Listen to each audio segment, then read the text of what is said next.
गुरुदेव ओ जय गुरुदेव, जय गुरुदेव ओ जय गुरुदेव, जय गुरुदेव। तारक रत्न जी महाराज साहब के मुखारविंद से आत्मभावना। आंगणे मुझ शक्ति शत दीपावली, तमसावरण ने भेद नारी दिव्य ज्योतिष कावली। प्रगटे हृदयना आंगणे मुझ शक्ति शत दीपावली, तमसावरण ने भेद नारी दिव्य ज्योतिष कावली। सहु दुखियों ना दुख कापू, एहवी मुझ भावना, मुक्त थई सौ सौख्य पामे, एवी रहे नित कामना। सहु दुखियों ना दुख कापू, एहवी मुझ भावना, मुक्त थई सहु सौख्य पामे, एवी रहे नित कामना। संताप से जो कोई मुझने शांति तेहने आपवा, संतोष पूर्वक हूँ सहूँ ते आत्मगुण विकसाववा। संताप से जो कोई मुझने शांति तेहने आपवा, संतोष पूर्वक हूँ सहुते आत्मगुण विकसाववा। जे वेर वृत्ति राख से हूँ ते हथी करी मित्रता, नहीं दिल दुभाऊ कोई नो राखी हृदय पवित्रता। जे वेर वृत्ति राख से होते हथि करी मित्रता, नहीं दिल दुखाऊ कोई नु राखी हृदय पवित्रता। नहीं इष्ट मरु कोई ने छे जिंदगी प्यारी सदा, आपी सकू नहीं जिंदगी तो लई सकू नहीं हूँ कदा। नहीं इष्ट मरवू कोई ने छे जिंदगी प्यारी सदा, आपी सकू नहीं जिंदगी तो लई सकू नहीं हूँ कदा। बस एज झरणो सर्वदा मम उर विषय वह तो रहे, करु त्राण हो सहु जीवनो सहु मृत्यु थी जीवन लय। बस एज झरणो सर्वदा मम और विषय वह तो रहे, करु त्राण हो सहु जीवनु सहु मृत्यु थी जीवन लहे।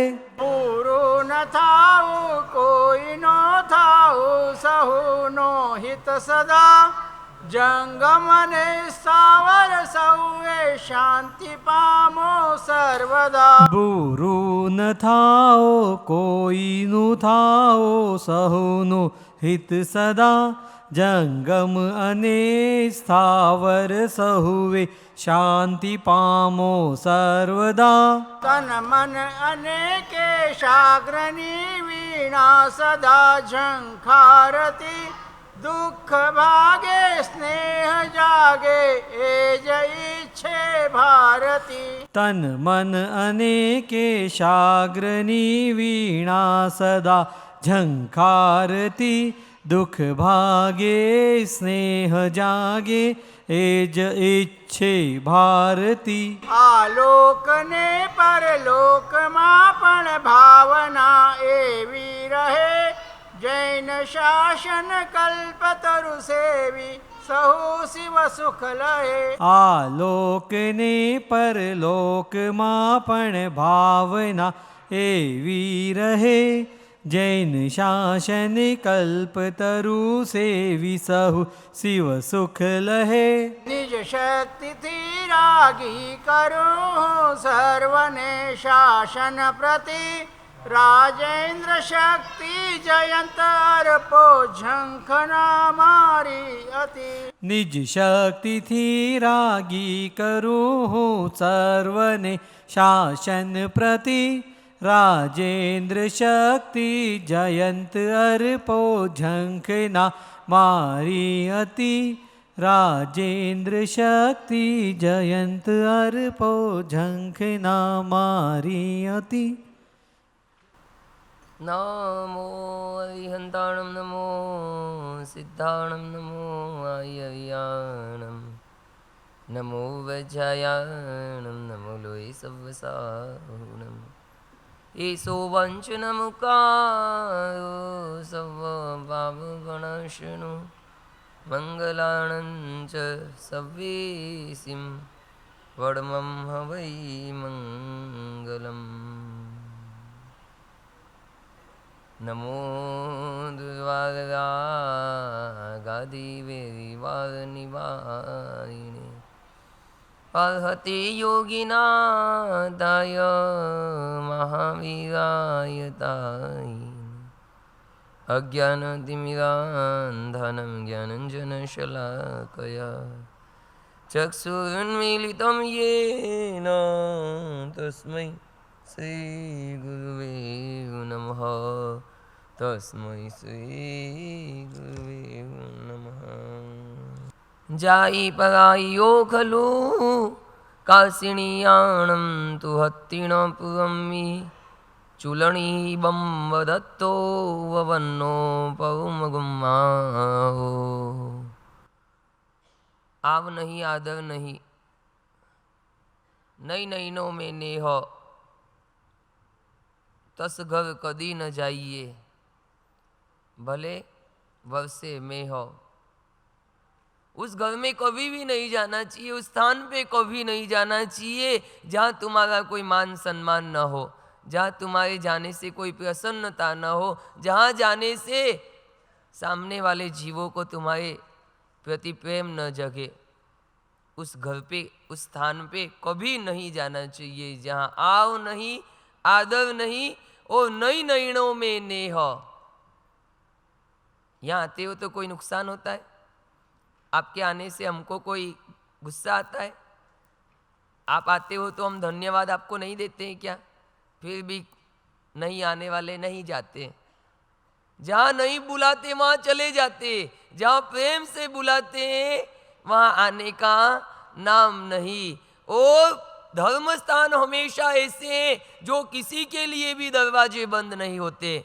बड़े बड़े मिनिस्टरों के ऑफिस में जाओ तो कभी परमिशन लेना पड़ेगा, कहीं बड़ी ऑफिस में जाओ तो भी परमिशन, लेकिन यहाँ पे किसी की भी परमिशन की आवश्यकता नहीं। भले परमात्मा के द्वार पे जाओ, गुरु के द्वार पे आओ, धर्म स्थान में आओ, पापी भी आ सकता है, पुण्यशाली भी आ सकता है, हर तरह का जीव यहाँ पे आ सकता है, लेकिन बिना पुण्य के उदय के आ नहीं सकता। एक बार बहुत बड़ा एक जगह भोजन का समारंभ था, तो दो व्यक्ति घुस गए अंदर। भोजन देखा तो ऐसे बहुत सी बार होता है ना, कहीं होता है तो कोई कोई ऐसे होते जहाँ भोजन होते वहाँ पहुँच ही जाते, और वो लोग भी वहाँ पहुँच गए। अब जिसकी तरफ से आयोजन था उसको तो पता ही होता है मैंने किसको किसको बुलाया है। जब सबको खुला आमंत्रण हो तो कोई चिंता वाली बात नहीं, लेकिन जहाँ मेहमानों को ही बुलाते वहाँ तो उसे पता ही हो ना मेरे मेहमान कौन है। अब दो जने आके भोजन करने बैठ गए। उस भाई को थोड़ा सा ऐसा लगा कोई अनजान जैसा लग रहा है। अब यहाँ पे भी तुम सब आए, लेकिन वो देखने का ही काम नहीं कि कौन आया ने कौन नहीं आया, क्योंकि काश्यप परिवार ने सब के लिए आमंत्रण दिया है। भगवान की वाणी से कोई वंचित नहीं रहना चाहिए। अब उसने भी जाके पूछा, अरे तुम कौन हो? एक बोला मैं तो वर पक्ष से आया हूँ। दूसरे को पूछा तुम कौन हो? कि मैं तो वधू पक्ष से आया हूँ। तो वो तो कि ये तो मेरे दादाजी गुजर गए ना, उसका जी मणवार है। तब पोल खुल गई, न तो वर पक्ष का है न वधू पक्ष का, ये तो दादाजी गुजर गए थे उसके कारण जिमने का रखा।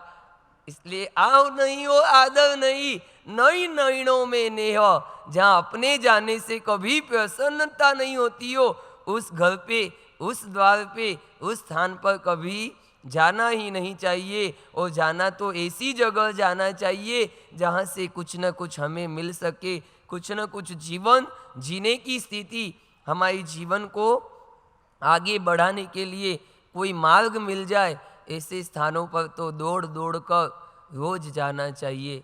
और ऐसा ही उत्तम मार्ग हमको बता रहा है ये उत्तराध्ययन सूत्र। विनय अध्ययन में विनय की बातें कही, फिर परिशह में 22 परिशह की बातें आई, फिर चतुरंगी अध्ययन में 4 बातें बताई। कौन सी? बोलो कौन सी बहनों, कौन सी?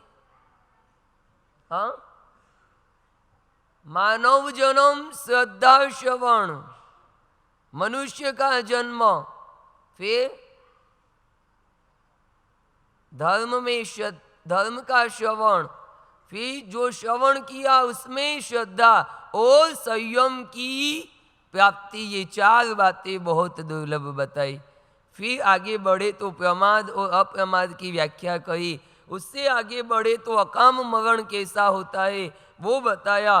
फिर सुल्लक निर्ग्रंथ अध्ययन, उसके बाद उर्भिय अध्ययन के अंदर उस बकरे का दृष्टांत देकर बताया स्वार्थ के बिना कोई किसी का पोषण नहीं करता है। और उसके आगे कापिलीय अध्ययन, कपिल केवली की बातें कही। लोभ में इतना लोभ बढ़ गया कि उसी लोभ से वैराग्य हो गया, दीक्षा ली। उसके बाद नमी प्रवज्य अध्ययन में नमी राजर्षि की सुंदर कथा, एक कंगन के कारण वैराग्य हो गया।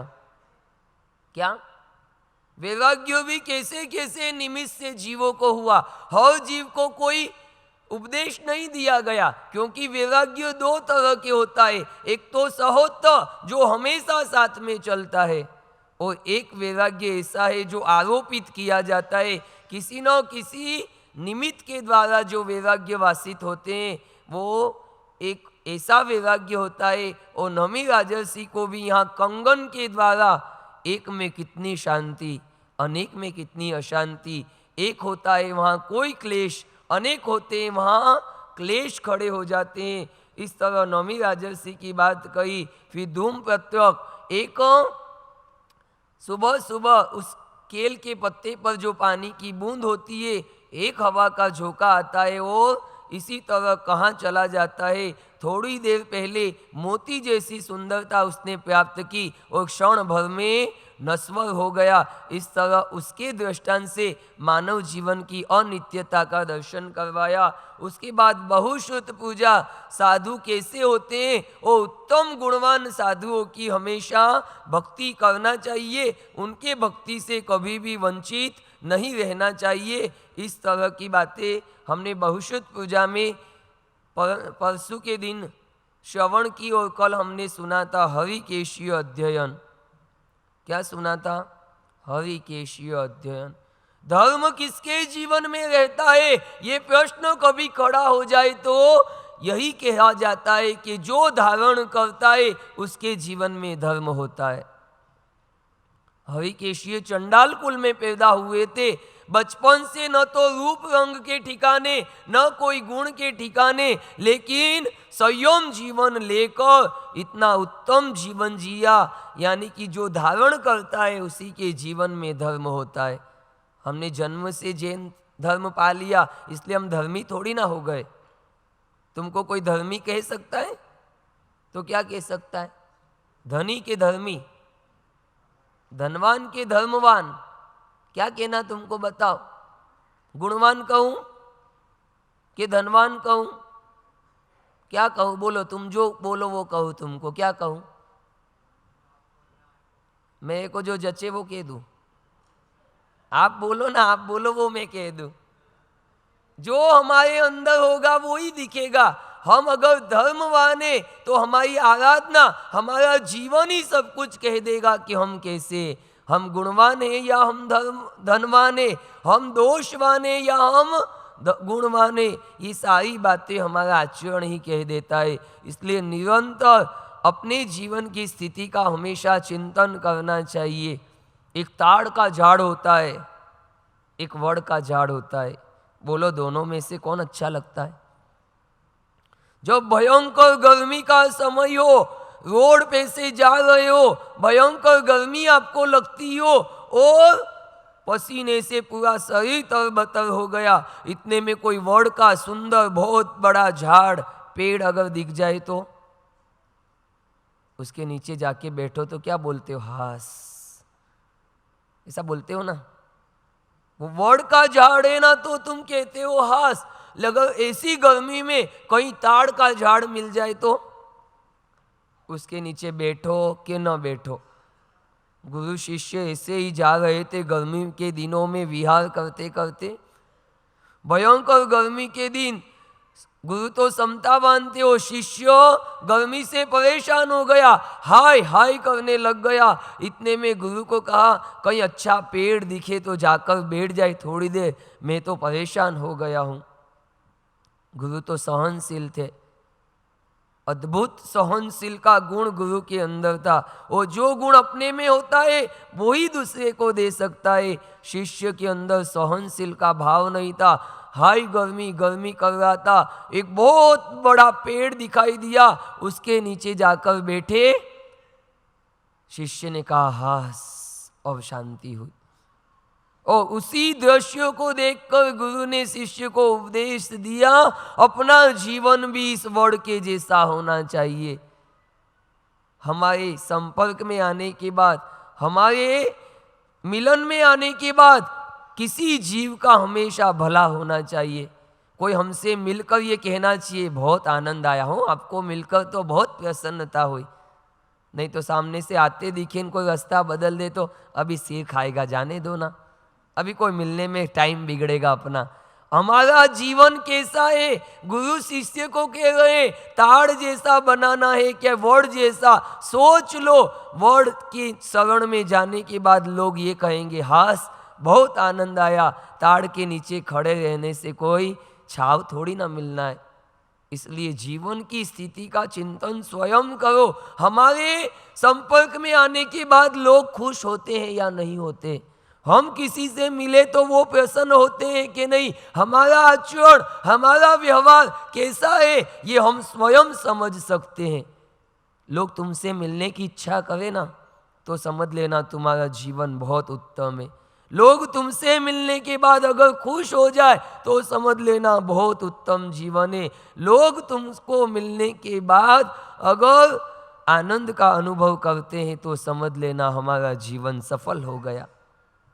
और कोई मिलने की भी इच्छा न करे तो समझ लेना हमारा जीवन कैसा है। और यही बात उत्तराध्ययन सूत्र भी हमको बता रहा है।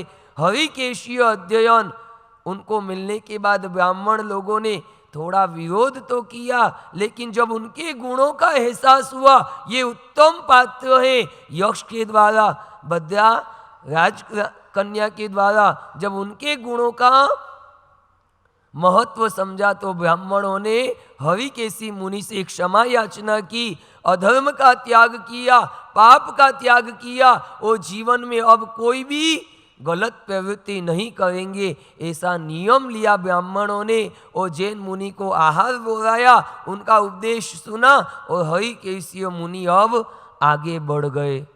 यानी कि कुल से कोई महान नहीं होता है, कर्म से व्यक्ति महान बनता है। भले चंडाल कुल में भी जन्म लेकर संयम लेकर अपने जीवन को उन्होंने धन्य बना दिया। अब 13वां अध्ययन यहाँ पे आ रहा है क्या? तो कहते हैं चित्त संभूति। अद्भुत वार्ता इस अध्ययन के अंदर है। लगभग 35 गाथा का यह अध्ययन है। और इस अध्ययन में बहुत सुंदर वार्तालाप ब्रह्मदत्त चक्रवर्ती का और चित्र मुनि का यहाँ पे चलता है।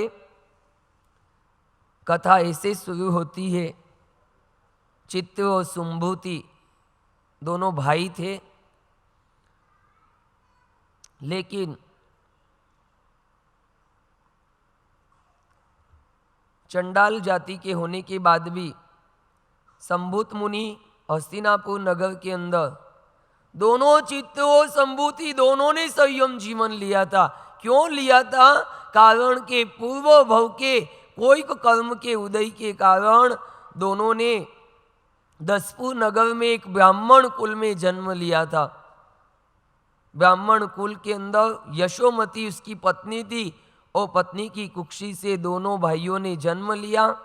जन्म लेने के बाद ब्राह्मण का एक खेत था, उस खेत की रक्षा के लिए दोनों खेत में आते जाते रहते। एक दिन खेत में जाने से खेत की रक्षा कर रहे थे और थोड़ी सी नींद आने लगी तो पेड़ के नीचे दोनों सो गए। अब दोनों सोए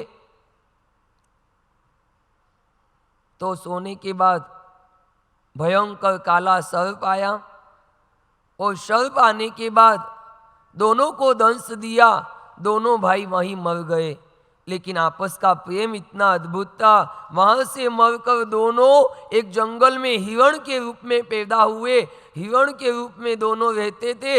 एक शिकारी ने आकर एक तीर से दोनों को मार दिया। दोनों हिरण वहां से मरकर एक सरोवर के अंदर हंस बने। पूर्व भव का स्नेह था, यानी दोनों का साथ साथ में ही जन्म हो रहा है। अब हंस बनने के बाद एक माछी मार आया, उसने दोनों हंसों को अपने जाल में फंसाकर मार दिया। वहां से मरने के बाद दोनों जने वाराणसी नगर के अंदर भूत दिन नाम का एक चंडाल कुल था, उसमें पैदा हुए। धर्म निंदा का यह फल इनको मिला था। क्यों हिरण बने, क्यों मृग बने, ये पूर्व भव का उनका एक वृतांत है। जब वो साकेत नगर के अंदर एक चंद्रवंतस नाम का राजा था, वो सागर चंद्र के घर में मुनि चंद्र के नाम से, अरे चंद्रवतंसक नाम का ये राजा, और एक बार सागर चंद्र नाम के मुनि भगवंत आचार्य भगवंत पधारे। उनकी देशना सुनकर उसने दीक्षा ली और नाम उनका मुनि चंद्र पड़ा। एक बार गोचरी लेने के लिए वो गए थे, इतने में ये गोचरी गए और गुरु भगवंत और साधुओं ने सब वहाँ से विहार कर दिया। अब ये अकेले रह गए, रास्ता भी पता नहीं, गुरुजी छोड़कर कहाँ चले गए। अब घूमते घूमते उन रास्ते के, जिस रास्ते पे गुरु भगवंत गए उस रास्ते पे पीछे पीछे ये भी गया, लेकिन गुरु भगवंत मिले नहीं। जंगल के अंदर एक गोपाल मिला और उन चारों गोपालों ने मुनि भगवंत का उपदेश सुनकर दीक्षा ली। दीक्षा लेने के बाद चारों शिष्यों को लेकर विहार कर रहे थे। उतने में दो शिष्य दूसरे दो साधु की निंदा करने लगे। इतने मैले कपड़े, इतने गंदे कपड़े, कितनी मलिनता है। इस तरह धर्म की निंदा करने से वो दोनों भाई मरकर यहाँ पे ब्राह्मण कुल में पैदा हुए थे। और यहाँ पे सर्प ने उन्हों को काटा। उसके बाद मृगले बने, हिरण बने, वहाँ से फिर हंस बने और हंस के बाद अब वाराणसी नगर में एक चंडाल के यहाँ पे दोनों ने जन्म लिया। पूर्व भव में साधु धर्म की निंदा के कारण त्रियंश के इतने भव करते करते अब चंडाल कुल में पुत्र के रूप में जन्म लिया। एक का नाम था चित्र, एक का नाम था शंभूति। अब बात यहाँ से आगे बढ़ती है। इतने में शंख राजा करके उस हस्ती वाराणसी नगर का राजा था शंख। और शंख राजा के राज्य में एक नमूची मंत्री था। उस नमूची मंत्री ने कोई गलत काम किया, जिसके कारण राजा ने उसे देश निकाल दे दिया। देश निकाल नहीं दिया, इस भूत दिन जो ब्राह्मण था चंडाल, उसको सौंप दिया, इसको तुम ऐसे मारना किसी को पता भी नहीं चले। अगर तुम मार दोगे तो मैं तुम्हें बहुत सारी संपत्ति दूंगा। अब भूत दिन जो चंडाल था उसको किसको मारना था? नमूची मंत्री को मारने का आदेश दे दिया। नमूची मंत्री को मारने का राजा का आदेश हुआ तो इस चांडाल ने कहा, अगर तुम मेरे दोनों बेटे को पढ़ाते हो तो मैं तुम्हें नहीं मारूंगा, राजा को पता भी नहीं चलेगा और तुम जीवित रह जाओगे।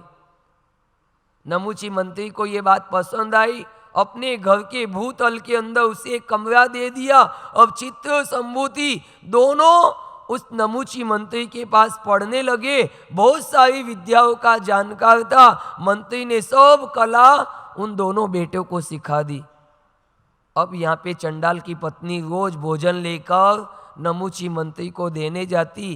रोज संपर्क होने के कारण उन दोनों का आपस में स्नेह बढ़ गया और धीरे धीरे राग बढ़ने के कारण दोनों के बीच में गलत संबंध हो गया।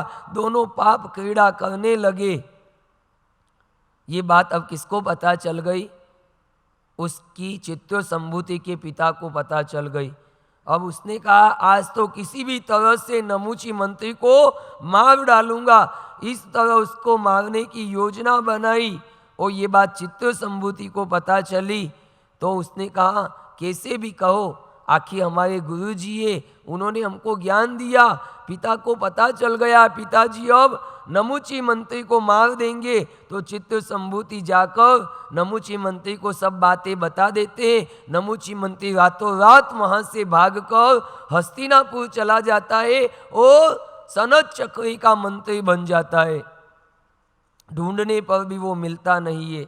अब चित्त संभूति बहुत सारी संगीत कला आदि सीख गए थे। अब गांव के बीच में जाकर सुंदर सुंदर संगीत बजाते, गीत गाते, वो सारे लोग गांव के उनसे आकर्षित हो गए। ये बात एक व्यक्ति को ईर्ष्या के कारण पसंद नहीं आई। उसने जाके राजा को फरियाद कर दी। वो चंडाल कुल के दोनों बेटे इतना सुंदर संगीत बजाते हैं और पूरे गांव को उन्होंने मलिन कर दिया है। पूरे गांव वाले उनके पीछे पागल हो गए। राजा के कान भर दिए तो राजा ने आदेश दे दिया चित्त संभूति दोनों को गांव से बाहर निकाल दो। जो गांव वाले को भटकाते हो ऐसे चंडाल पुत्रों को हमारे गांव में कोई जगह नहीं है। अब दोनों को गांव के बाहर छोड़ दिया। एक दिन गांव के अंदर संगीत का प्रोग्राम चल रहा था। चित्त संभूति मुनि को देखने का मन हुआ। वस्त्र परिवर्तन करके वो गांव में देखने आए।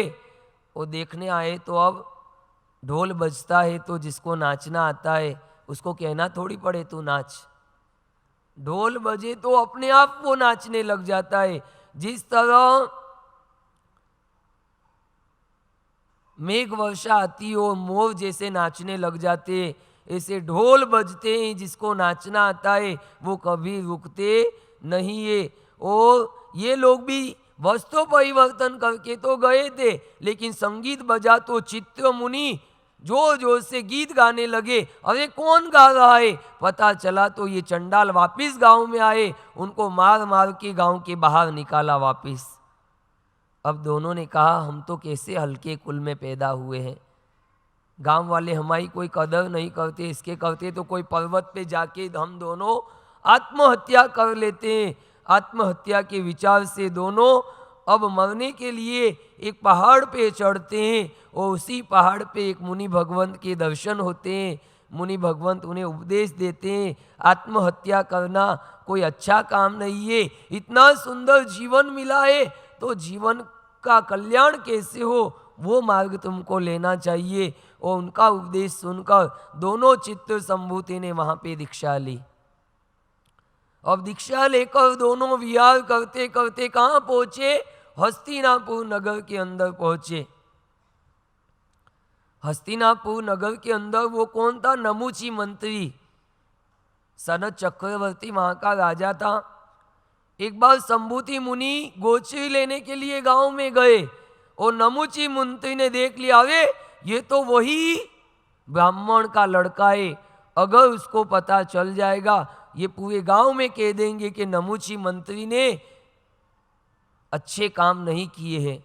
मेरी माता के साथ गलत संबंध इसने किया था। इसलिए नमुची मंत्री ने सैनिकों को आदेश दिया और उन मुनि भगवंत को मारकर नगर के बाहर निकलवा दिया। मुनि भगवंत को भयंकर क्रोध आ गया। क्रोध में अब मुंह में से तेजोलेशिया छोड़ी। बहुत सारे नगरजन जल के खत्म हो गए। राजा को ये बात पता चली। सीधे मुनि भगवंत की शरण में आए, उनसे माफ़ी मांगी, माफ़ कर दो, हमारी गलती हो गई है, आपका अपमान कर दिया है, क्रोध करना आपको शोभा नहीं देता है। इतने में चित्त मुनि को भी पता चलता है तो चित्त मुनि भी वहाँ दौड़ते दौड़ते आते हैं।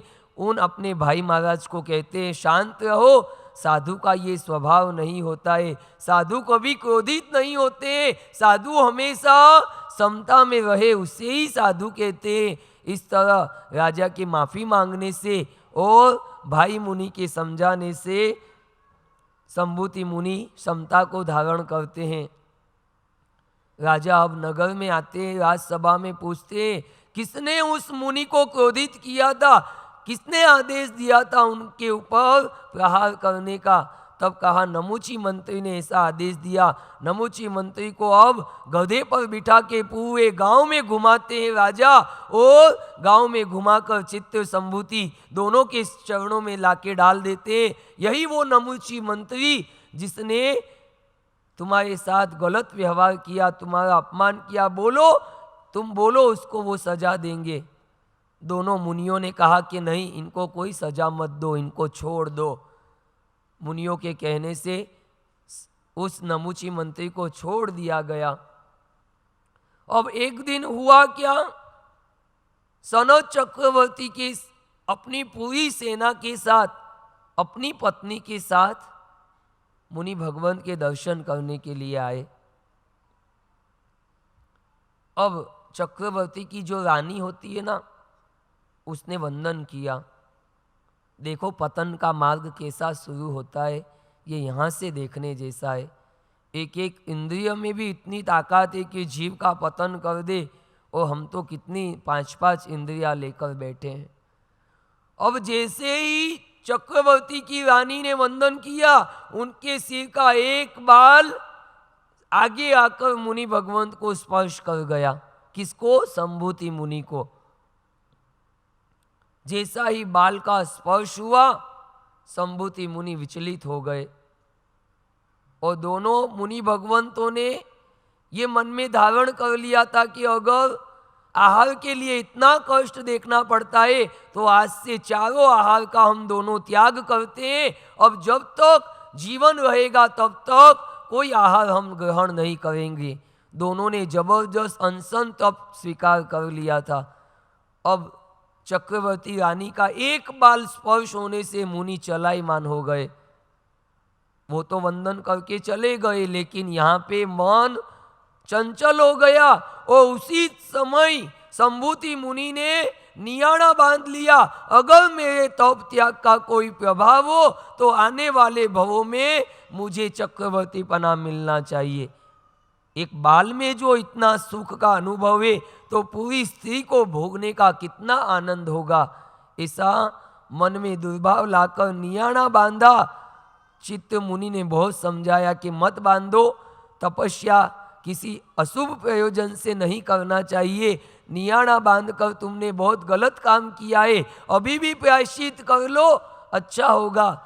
संभूति मुनि नहीं मानते हैं कि नहीं, मैंने जो नियाणा बांधा वो सही है, और वहाँ से काल धर्म दोनों का होता है, और दोनों मरकर जबरदस्त तप के प्रभाव से स्वधर्म देवलोक में देव बनते हैं। अब इतने भवों तक तो दोनों का संयोग हुआ। कहाँ से हुआ? ठेठ दोनों ने दीक्षा ली थी, वहाँ से ब्राह्मण कुल में पैदा हुए। दूसरा भव हिरण बने, तीसरा भव हंस बने, चौथा भव यहाँ पे चित्र संभूति बने, ये 5वें भव, और 6ठे भव में देवलोक में गए। 6 भवों का संयोग हुआ। अब 7वें भव में देवलोक से निकलकर संभूति का जीव तो ब्रह्मदत्त के घर में चक्रवर्ती बना। माता ने 14 स्वप्न देखे और वह ब्रह्मदत्त चक्रवर्ती बना। चित्त का जीव एक सेठ के यहाँ, श्रेष्ठी के यहाँ राजकुमार की तरह जन्म लिया।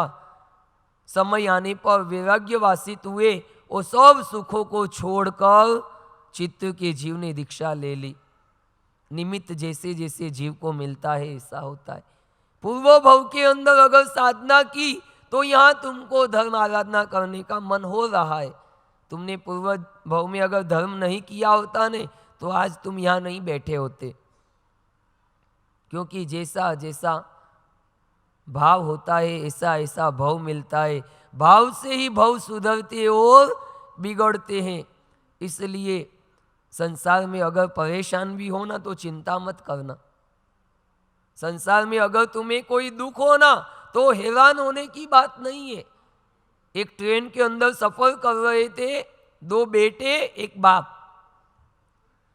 अब बाप दोनों बेटे को मार रहा था। सामने तुम्हारे जैसा कोई भोला व्यक्ति था, उसको दया आ गई कि दोनों छोटे छोटे बेटे को कैसा मार रहा है बाप। वहां जाके उसने कहा, देखो बेटों को मारना मत, नहीं तो अच्छी बात नहीं होगी। अगर इनको मारा है ना तो तुम परेशान हो जाओगे, ऐसा काम मैं कर दूंगा, कंप्लेन कर दूंगा तुम्हारी। उस व्यक्ति ने कहा, तुम मुझे क्या परेशान कर सकते हो? क्या कहा? तुम मुझे क्या भला परेशान करोगे, मैं तो ऐसे भी बहुत परेशान हूं। क्या परेशान हो तुम? कि परसों ही मेरे पिताजी मर गए हैं, मेरी माँ घर पे बीमार पड़ी है, मेरी पत्नी गुस्सा करके पियर चली गई है, यहाँ मेरे बेटे भी, मेरे धंधे में भी बहुत बड़ा कर्जा मेरे सिर पर चढ़ गया है, मेरी सासू भी बहुत बीमार है, और तो मुझे कल ही हार्ट का अटैक आ गया था, और क्या कहूँ, इतना परेशान हूँ। मेरे दोनों बेटों ने ऐसी धमाल मचा रखी है, एक तो मेरी उंगली काट खाई और एक दोनों टिकट मुंह में डाल गया। और कितना मुझे परेशान करोगे? यहाँ ये ट्रेन में भी गलत ट्रेन में मैं बैठ गया हूँ, जिस ट्रेन में बैठना था वहाँ भी बैठ नहीं पाया। और क्या कहूँ तुम्हें, इतना तो मैं परेशान हो ही गया हूँ। अब इससे ज़्यादा तुम मुझे और क्या परेशान कर लोगे बताओ? सब तरह से तो मैं परेशान हो ही गया हूँ, इससे ज़्यादा तुम मुझे क्या परेशान करोगे? यानी कि हमारे जीवन में भी अगर कोई दुख है तो चिंता करने जैसी कोई बात नहीं, सब हमारा ही किया कराया है। हमने ही जैसा गलत कर्म किया है वही हमारे उदय में आया है। ब्रह्मदत्त भी पूर्व भव के नियाणा के कारण चक्रवर्ती तो बन गया, लेकिन अब भोग सुख में इतना लीन बन गया है, धर्म का ध भी उसके जीवन में नहीं दिख रहा है। अब एक दिन उसे पता चला गांव के अंदर कोई मुनि भगवंत आए हैं। ब्रह्मदत्त दर्शन करने के लिए गया, लेकिन दोनों का मिलन कैसे हुआ पता है? यहां पे एक बार चक्रवर्ती सभा में बैठकर नाटक देख रहा था, और उस नाटक में राजा के हाथ में एक पुष्प से गुथा हुआ, जबरदस्त ऐसा पुष्प से गुथा हुआ पूरा पुष्प का जो कुंद होता है ना, वो किसी के द्वारा हाथ में आया। उस कंदुक को देखकर राजा ने विचार किया, मैंने ऐसा पुष्प का कंदुक कहीं देखा हुआ है। ऐसा विचार करने के कारण उनको जाति स्मरण ज्ञान हुआ। जाति स्मरण ज्ञान होने से उनको पता चला, पूर्व भव में मैं देवलोक में गया था ना, तब ऐसा पुष्प का कुंद मैंने वहां पे देखा था। और अब ये नाटक भी मैंने वहां पे देख रखा था। अब पूर्व भव का स्मरण हुआ तो उसको उसकी याद आई, हम दो भाई थे पूर्व भव में। स्वधर्म देवलोक के पहले हम हंस थे, हंस के पहले हम हिरण थे, हिरण के पहले हम ब्राह्मण कुल में पैदा हुए थे, चंडाल कुल में पैदा हुए थे। ये पूर्व भव का जब सब स्मरण हुआ तो सोचने लगा, मैं यहाँ हूं तो दूसरा भाई कहाँ गया? ऐसे विचार करके उसने श्लोक बोला दरबार के अंदर, दासा दंसणे आसी मिया कलिंजरे नगरे हंस मयंग तीराए सोवागो काशी भूमिये देवाये देवलोगम्मी आसी हमें महिडिया।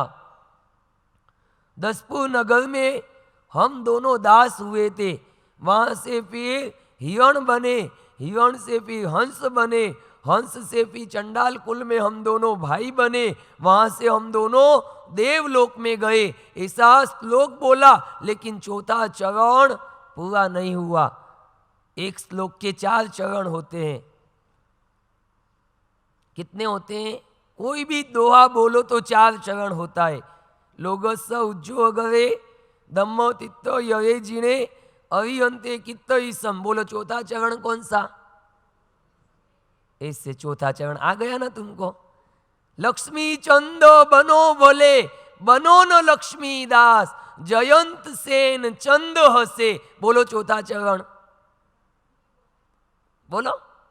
लक्ष्मी चंद बनो बोले बनो न लक्ष्मी दास। क्या? लक्ष्मी चंद बनना लेकिन लक्ष्मी दास नहीं बनना। दास बनना यानी कि लक्ष्मी के पीछे दौड़ना। चंद बनना मतलब लक्ष्मी को अपने हाथों से खर्च करना। तो गुरुदेव ने लिखा है जयंत सेन चंद हसे। जो लक्ष्मी चंद होता है वो हमेशा प्रसन्न रहता है, जब चाहे तब दान दे सकता है। अब चौथा चरण क्या होगा? बोलो। जयंत सेन चंद हसे। चौथा चरण है दास सदा उदास। जो लक्ष्मी दास होता है ना वो हमेशा उदास ही रहता है, वो कभी खुश नहीं होता है। अब यहाँ पे भी 3 चरण बोल दिए, चौथा चरण पूरा करना है, क्योंकि चौथा चरण स्वयं राजा को भी पता नहीं है कि अब क्या हुआ होगा। राज्यसभा में घोषणा कर दी जो इसका चौथा चरण पूरा करेगा उसको मैं आधा राज्य दे दूंगा। कितना? आधा राज्य। लेकिन अब ये श्लोक किसी ग्रंथ का तो था नहीं, वो किसी को ये भी पता नहीं कि दूसरे भाई कहाँ गए, कौन इस श्लोक को पूरा करेगा। अब नगर में सब सोचने लगे चौथा चरण कैसे पूरा करना। अब चित्त का जीव भी पुहिमताल नगर में श्रेष्ठी के यहाँ पैदा हुआ, उसे भी जाति स्मरण ज्ञान हुआ। पूर्व भव देखकर उसने भी दीक्षा ली और दीक्षा लेते लेते लेकर विहार करते करते वो इसी नगर में आ गए जहाँ पे ये ब्रह्मदत्त चक्रवर्ती था। नगर के बाहर उद्यान में वो ध्यान कर रहे थे। वो नगर के सब लोग ये श्लोक बोलते बोलते जा रहे थे। 1.5 श्लोक सबको याद हो गया, चौथा चरण किसी को याद नहीं था। अब मुनि भगवंत ने ये श्लोक सुना, वो श्लोक सुना तो उनको जाति स्मरण ज्ञान के कारण पूर्व का सब भव याद आ गया। अब चौथा चरण मुनि भगवंत बोले, क्या बोले? इमाणो छट्टिया जाई अन्न मन्नेण जावीणा। पूर्व भव के कारण हमारा छठा भव एक दूसरों से वियोग वाला हो गया।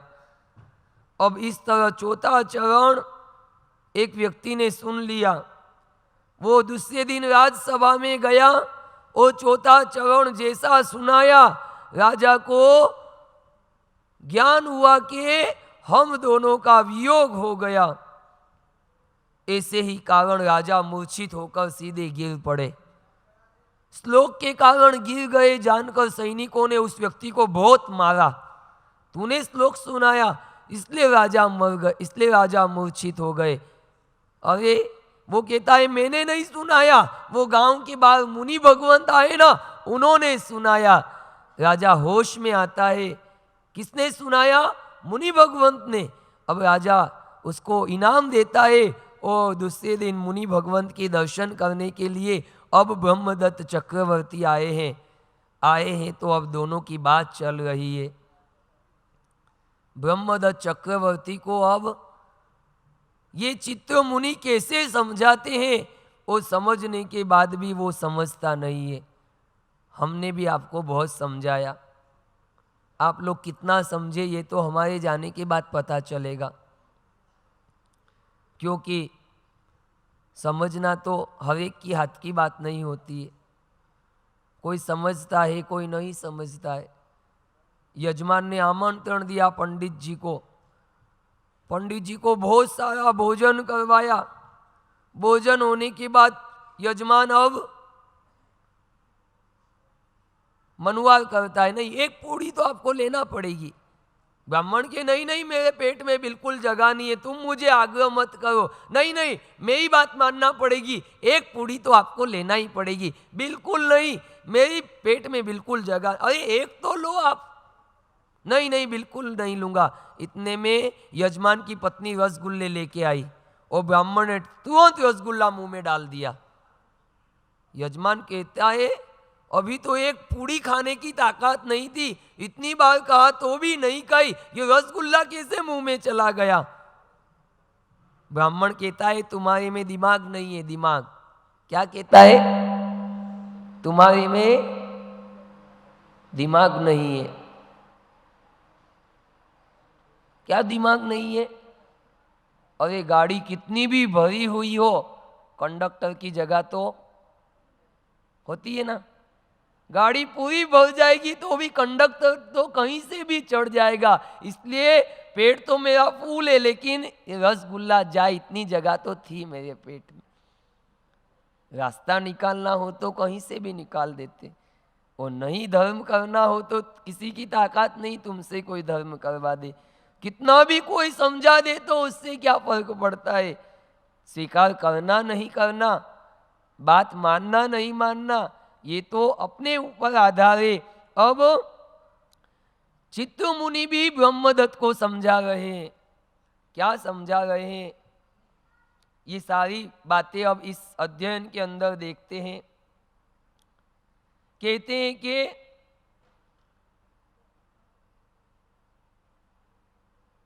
पूर्व भव की आराधना के कारण बहुत बड़ी समृद्धि हमको प्राप्त हुई और मैं बहुत बड़ा चक्रवर्ती बना। तुम मेरे पूर्व भव के भाइयों, इस तरह मीठे वचन बोलकर उनको वंदन करते हैं। उसके बाद कहा कि वहां से हम दशाण देश में दास बने, फिर हंस बने, हिरण बने, और क्रमशः काशी देश में हम दोनों चांडाल भी हुए। वहां से देवलोक में भी गए और वहां से जन्म लेकर हम दोनों यहाँ पे ब्रह्मदत्त चक्रवर्ती और तुम चित्त यानी कि तुम मुनि भगवंत बने। ये पूर्व भव की हमारे तब जब की आराधना का बल था, यहाँ आकर हम दोनों अलग हो गए। चक्री ने ये सब बातें कही तब मुनि भगवंत कहते हैं, क्या कहते हैं? हे राजा, तुमने पूर्व भव के अंदर नियाणा बांधा था ना, इसके कारण तुम चक्रवर्ती बने और मैं भी उसी के प्रभाव से श्रेष्ठी के वहां मैंने जन्म लिया। लेकिन कर्मों का जैसा जैसा उपार्जन किया ऐसा फल हम दोनों को मिला है।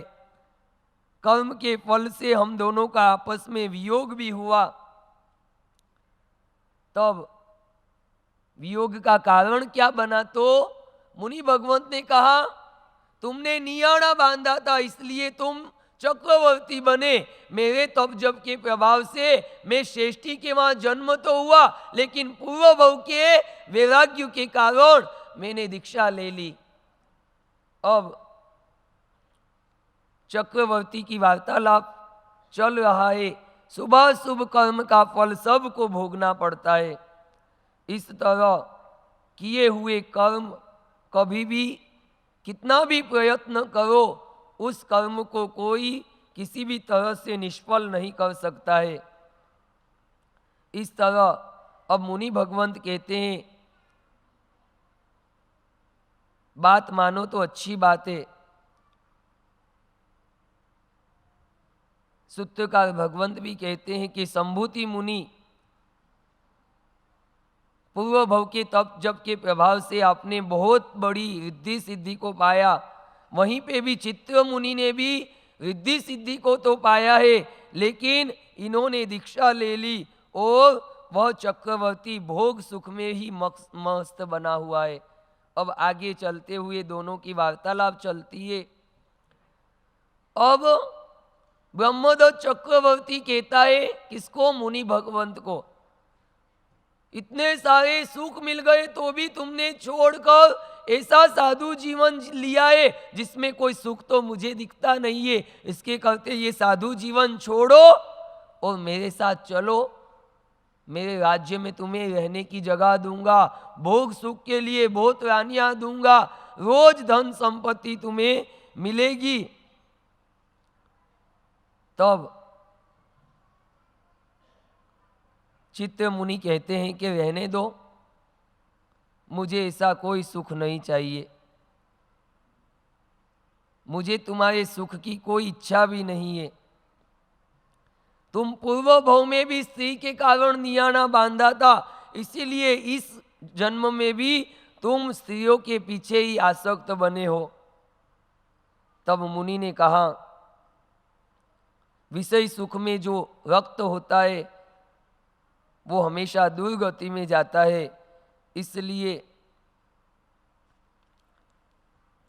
यह सुंदर जीवन मिला है, उसका सदुपयोग करो।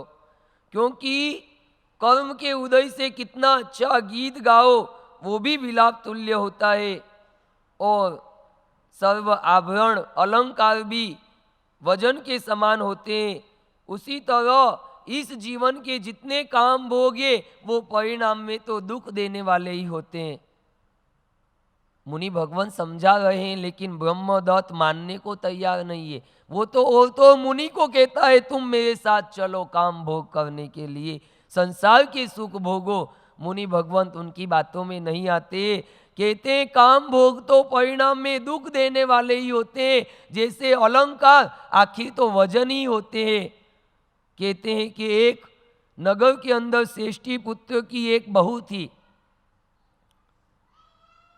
बहू बहुत आलसी थी। एक बार सासू ने कहा, वो पत्थर पड़ा है ने लाके दे देना। बहू ने कहा, मेरे से इतना वजन नहीं उठता है, तुमसे उठता है तो तुम ले लो। पति ने ये बात सुनी, इतना छोटा काम भी मेरी पत्नी करने को तैयार नहीं है। इतना पत्थर उठा के कहा मम्मी ने, तो भी ला कर देने को तैयार नहीं है। इसकी अक्ल मैं ठिकाने लाऊंगा।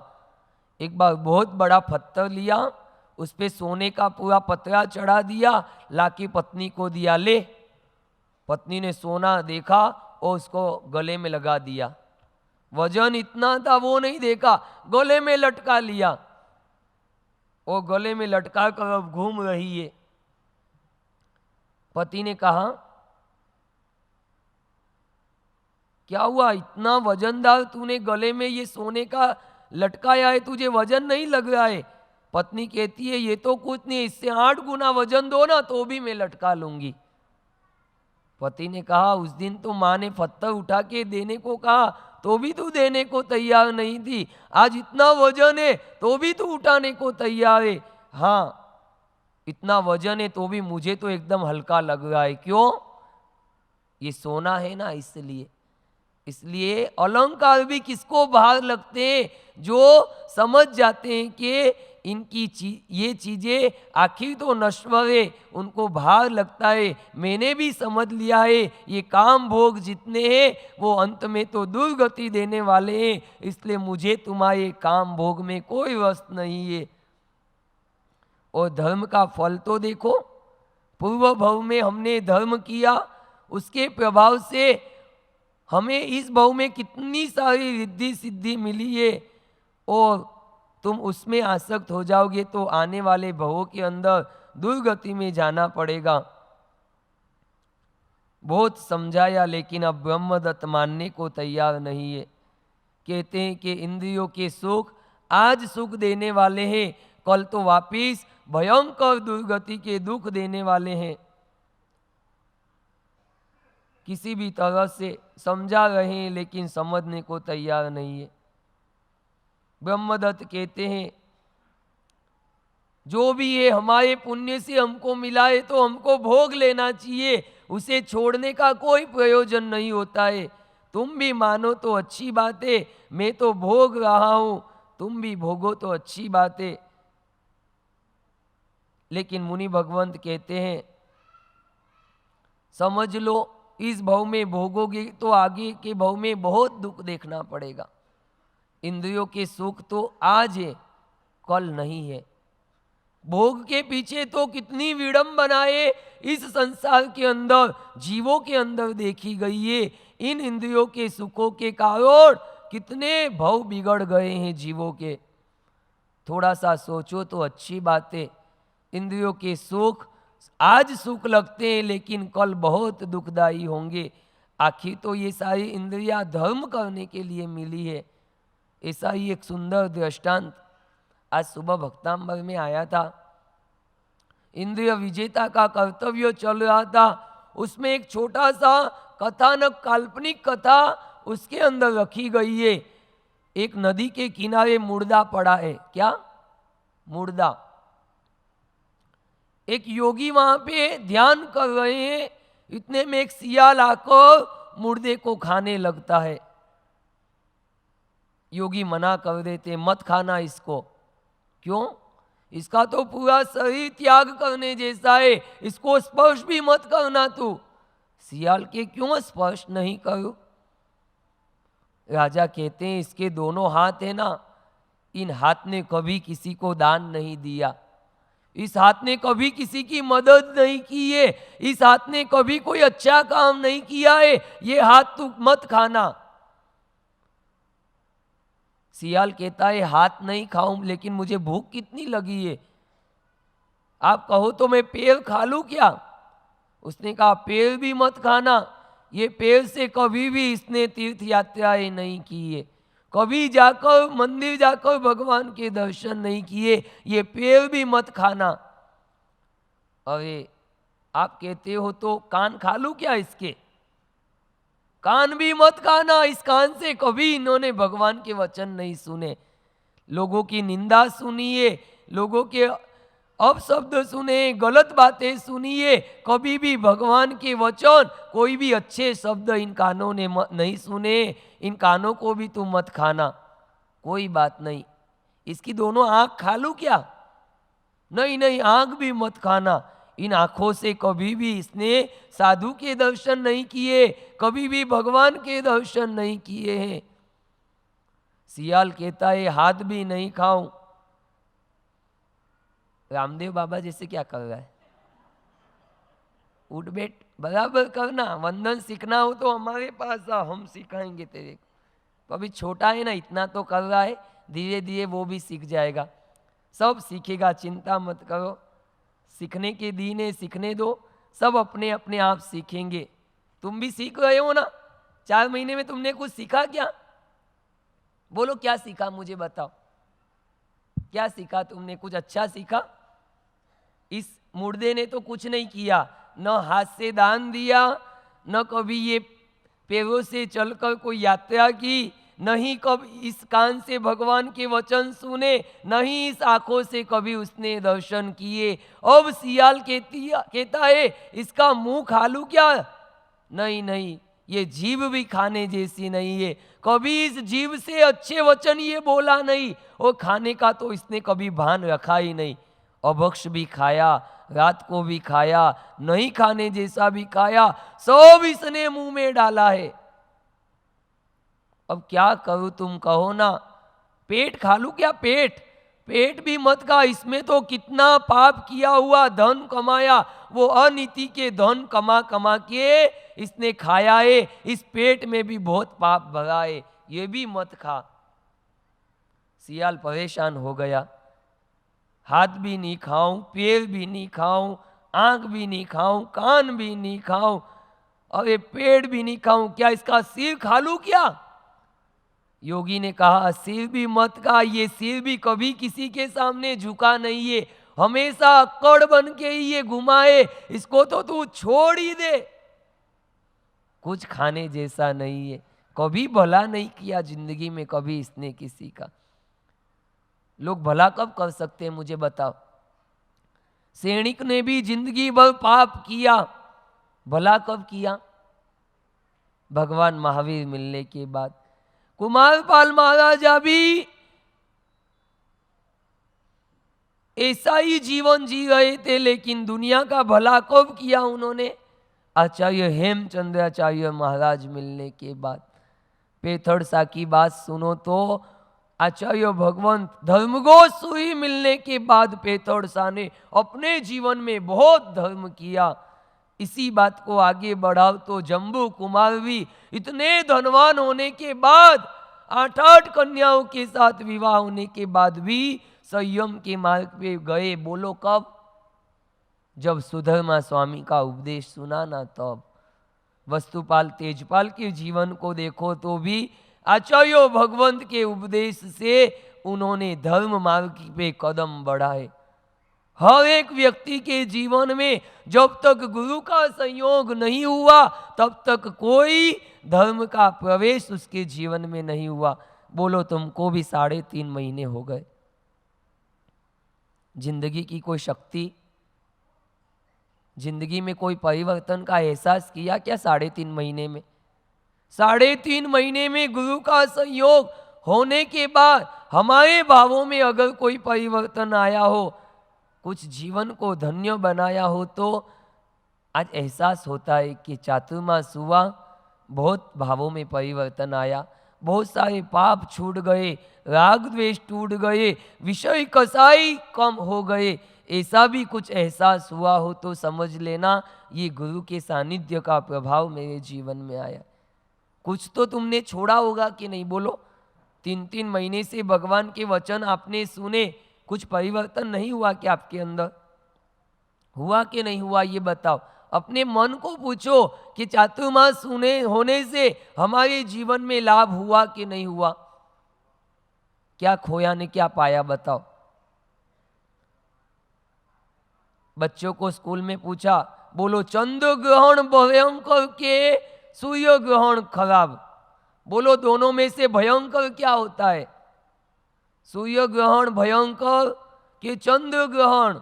बच्चे ने उठ के खड़ा, सूर्य ग्रहण भी खतरनाक नहीं है, चंद्र ग्रहण भी खतरनाक नहीं है, पानी ग्रहण बहुत खतरनाक है। पानी ग्रहण का मतलब शादी, बहुत खतरनाक है। ये मिलते हैं ना, उसके बाद तो रोज मेरे घर में झगड़ा होता है मम्मी पापा के बीच में। सूर्य ग्रहण चंद्र ग्रहण तो एक ही बार होता है, हमारे यहाँ तो पानी ग्रहण होने के बाद रोज झगड़े शुरू। हस्त मिलाप होता है ना, तो फिर ऐसा ही होगा। युद्ध के मैदान में उतरते हैं तो हाथ मिलाते हैं कि पैर मिलाते हैं? क्या मिलाते हैं? कभी तुमने कुश्ती देखी है? कुश्ती का मैदान, दो पहलवान जब उतरते हैं मैदान में तो हाथ मिलाते, पैर नहीं मिलाते। क्या मिलाते? हस्त मिलाप। फिर दोनों क्या करते हैं? क्या करते हैं? तुमको पता ही होगा ना क्या करते हैं? हाँ, नहीं पता है? नहीं पता है तो मैं तुमको बता दूं कि तुम सब जानते ही हो। बस मैं पूछता हूं ने, वो ही तुमको नहीं पता, बाकी तो तुमको सब पता है। तू बे जानो हम न जाना, ऐसे तो मुझे सब आता है, बस आप पूछते हो ना वो नहीं आता है हमको। ऐसे तो मुझे सब याद है, बस आप पूछो ना वो याद नहीं है। इसलिए 4 महीने में भी अगर कुछ जीवन का परिवर्तन हुआ तो हम सब सौभाग्यशाली। नहीं तो ब्रह्मदत्त चक्रवर्ती को भी मुनि भगवंत ने बहुत कहा, लेकिन अब सुख छोड़ने को तैयार नहीं है, क्योंकि नियाणा बांध के सुख प्राप्त किया ना, तो इस भाव में भी वही आसक्ति में डूबा। मुनि भगवान थक गए, कोई बात नहीं, संयम जीवन मत ले, श्रावक जीवन तो अपना, 12 व्रत ग्रहण कर, कुछ तो कर। ब्रह्मदत्त चक्रवर्ती बिल्कुल मानने को तैयार नहीं। नहीं, आपकी बात आपके पास रहने दो, मेरी बात मेरे पास है, मुझे कोई व्रत स्वीकार नहीं करना है। आखिर नहीं माना तो नहीं माना, और मुनि भगवंत ने कहा नहीं माने तो तेरी इच्छा। क्या कहा? योपि न सहते हितमुपदेशम तदुपरिमा कुरु कोपम वे। अगर आप किसी को हित उपदेश दो, वो नहीं माने तो गुस्सा नहीं करना चाहिए।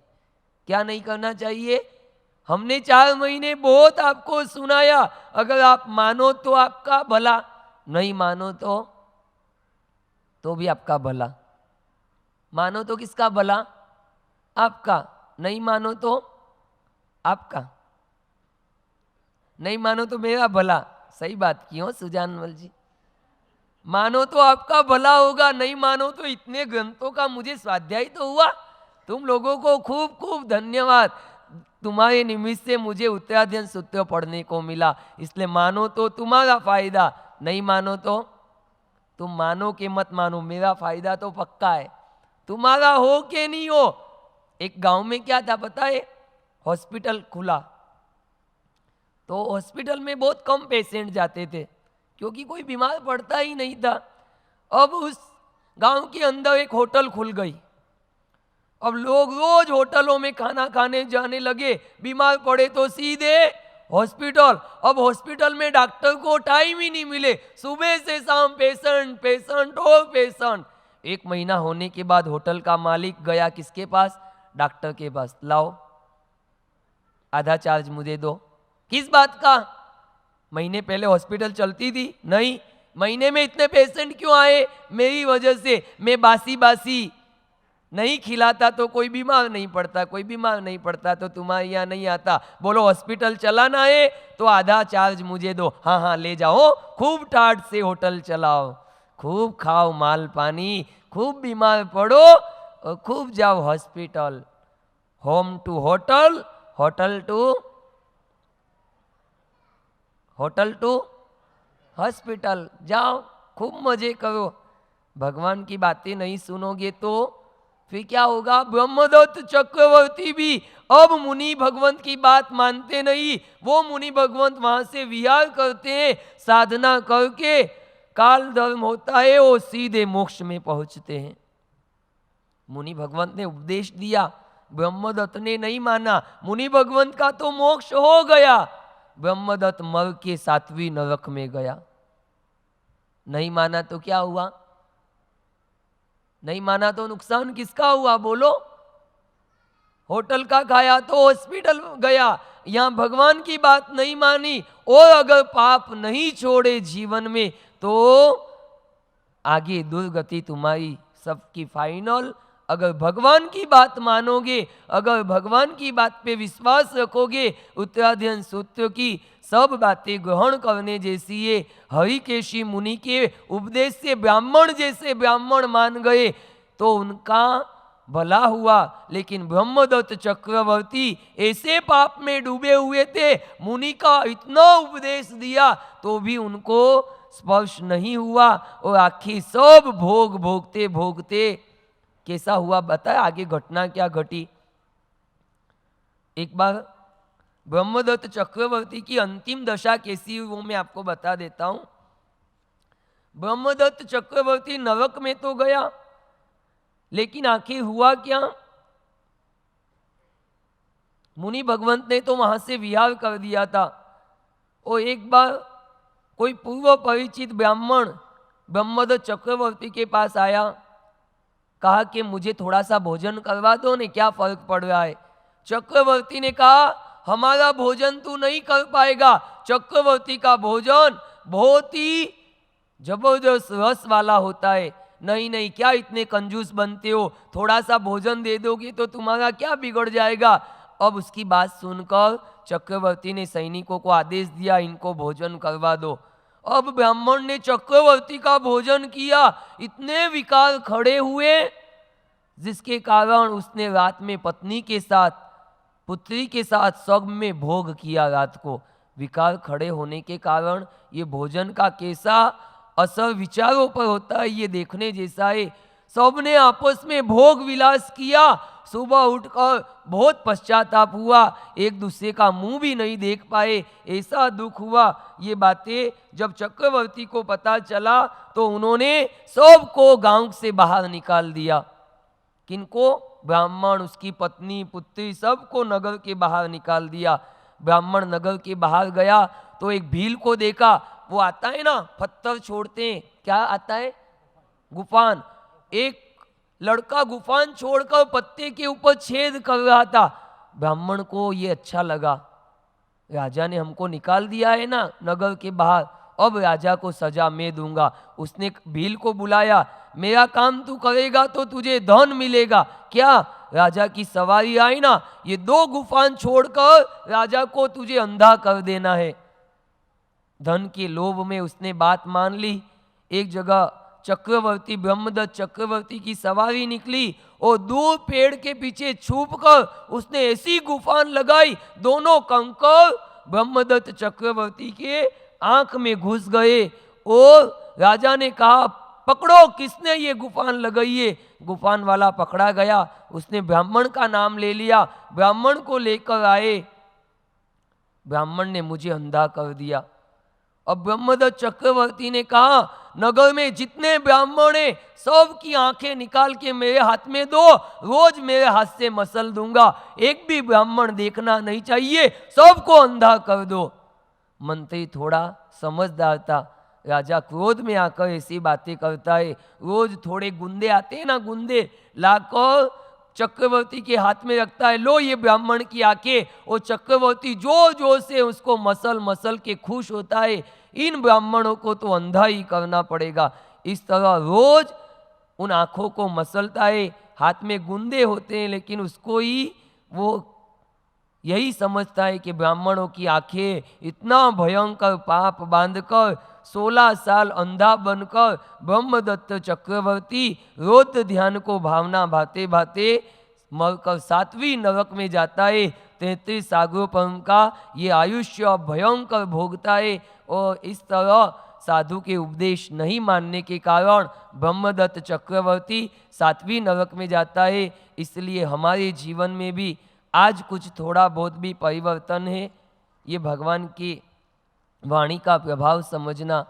थोड़ा कुछ भी हमारे जीवन में परिवर्तन का कुछ एहसास हुआ है, अगर भगवान के वचन सुनने के बाद, ये फोटो खींचते तुम सीधे क्यों हो जाते हो? मैं बोलता हूं तो चेहरा ऐसा, ये देखते हैं तो चेहरा खिलखिलाट तुम्हारा, क्यों ऐसा नाटक क्यों करते हो तुम? 1 सेकंड हंसने से भी जो फोटो अच्छा आ सकता है, तो जिंदगी भर अगर प्रसन्न रहो तो क्या होगा? आने वाला भव भी सुधर सकता है। लेकिन प्रसन्न रहोगे कब?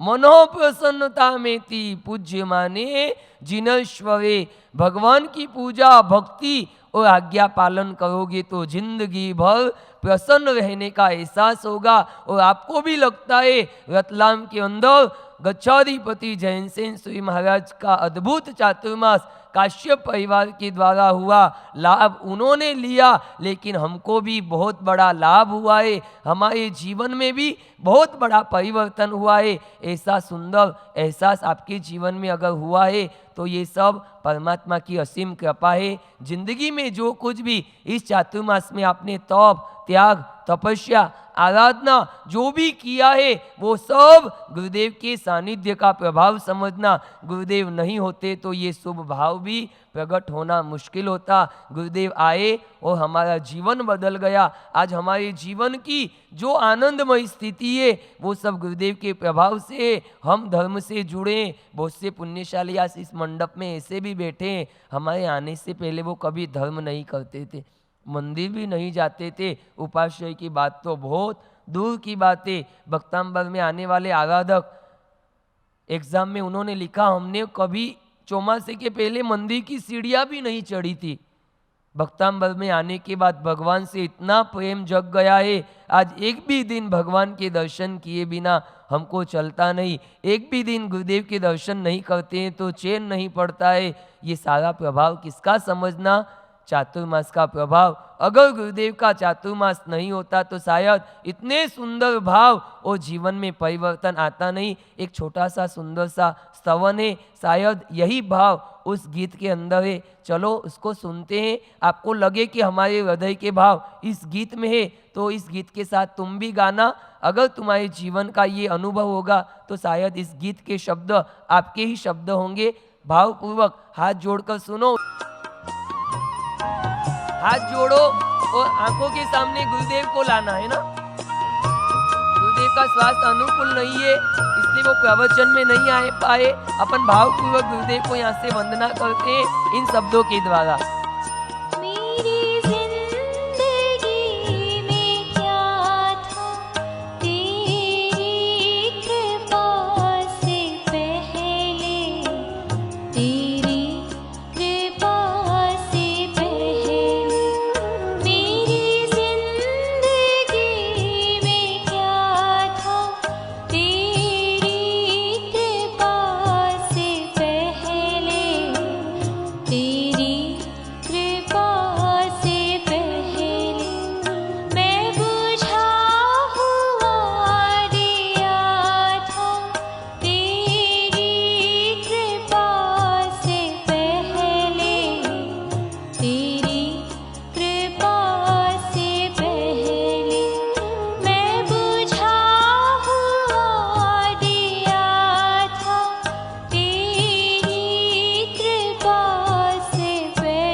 एहसास करो ना, गुरुदेव की कृपा से पहले हमारा जीवन कैसा था।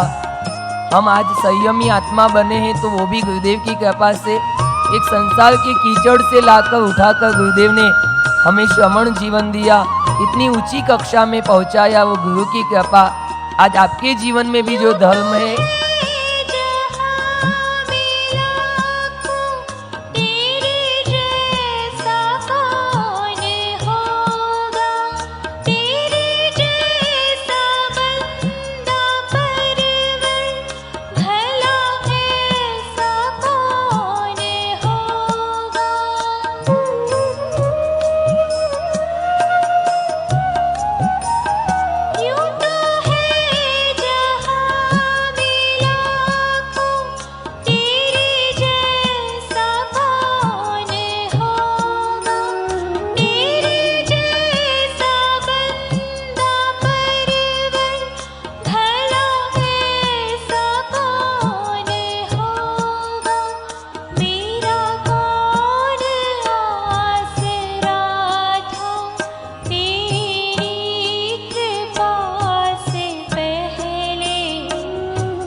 एहसास हुआ ऐसा चातुर्मास में आपको? मुझे कौन पूछता था तेरी कृपा से पहले, मुझे किसका आसरा था तेरी कृपा से पहले। गुरुदेव की कृपा बरसी और आज हमारा जीवन जो कुछ भी अच्छा दिख रहा है सब गुरु की कृपा से। जब तक जीवन में गुरु नहीं थे तो कोई हमारा भाव भी नहीं पूछने वाला था। ऐसी गुरु की असीम कृपा को 4 महीने में रतलाम वासियों ने पाया है। हमारे बीच गुंटूर श्री संघ पधारा है, साथ में जो भी श्री संघ पधारे उनका हार्दिक अभिनंदन करते हैं। और मैं गुंटूर श्री संघ के जो प्रमुख या संघ अध्यक्ष हैं उनसे अनुरोध करूंगा कि वे कृपया मंच पर आएँ। रतलाम श्री संघ चातुर्मास आयोजक परिवार काश्यप परिवार की ओर से बहुमान स्वीकार करें। श्री माणिकलाल जी साहब का शॉल श्रीफल से बहुमान करते हुए आयोजक परिवार की ओर से रतलाम श्री संघ के पदाधिकारीगण। बोले जिन शासन देव की जय।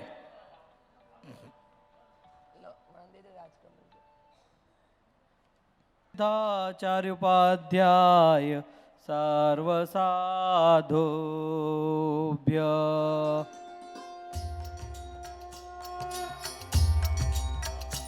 ओम जय जय गुरुदेवा, स्वामी जय जय गुरुदेवा।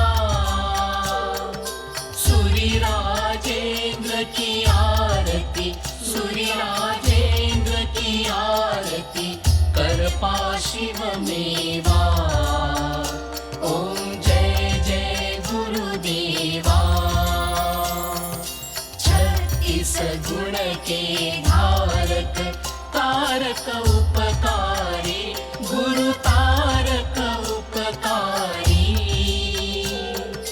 शत्रु मित्र समझाने शत्रु मित्र समझाने बाल ब्रह्मचारी ओम जय जय गुरुदेवा धन्य पिता ऋषभाजी केशर महतारी गुरु केशर महतारी धन्य भरतपुर नगरी धन्य भरतपुर नगरी जन्मे गुणधारी ओम जय जय गुरुदेवा मिथ्यातिमिर विनाशक चिंतामणि जेवा गुरु चिंतामणि जेवा मन वांछित फलदाता मन वांछित फलदाता करिए गुरु सेवा ओम जय जय गुरुदेवा हुए समधित गुरुवर श्री मोहन खेड़ा गुरु श्री मोहन खेड़ा करू भक्ति तन मन से करू भक्ति तन मन से पार करो बेड़ा ओम जय जय गुरुदेवा पूजयतीन्द्र कृपा से पूर्ण हुई आशा गुरु पूर्ण